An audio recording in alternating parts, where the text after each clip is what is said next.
আপনার কাছে লোক টাকা পায়, আপনি ঋণগ্রস্ত হয়ে আছেন, তাহলে কি করবেন? বেদানা আছে, বেদানার কয়েকটা দানা আপনি রস করে নেবেন। রস করে আপনি অল্প কিছু হলেও আপনি মা লক্ষ্মীর আশীর্বাদে আপনি মহাদেবের মাথায় ওটা অর্পণ করুন। এটা করতে হবে 45 ডেজ। মহাদেবের মাথায় অর্পণ করুন।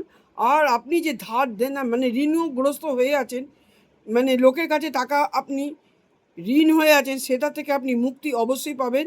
এবং হর হর মহাদেব, হর হর মহাদেব এই মন্ত্রটা অবশ্য বলবেন।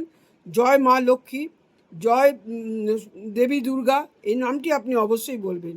এটা মহাদেবের মাথায় 45 দিন আপনি এই বেদানার দানা একটুখানি হলেও রস বানিয়ে আপনি মহাদেবের মাথায় শুধু অর্পণ করুন। আর কিছু করতে হবে না। আর কিছু দানা আপনি মা লক্ষ্মীকে, আপনার ঘরে মা লক্ষ্মীকে, দেবী দুর্গাকে, আপনি আপনার যা যা ঠাকুর আছে দিতে পারেন, কিন্তু মা লক্ষ্মী, দেবী দুর্গাকে যদি এই বেদানার দানা যদি আপনি প্রসাদ হিসাবে দিতে পারেন, তাহলে আপনি এই যে সমস্ত খারাপ জিনিস থেকে মুক্ত হবেন এবং আপনার জীবনটা সুখে শান্তিতে অবশ্যই কাটবে।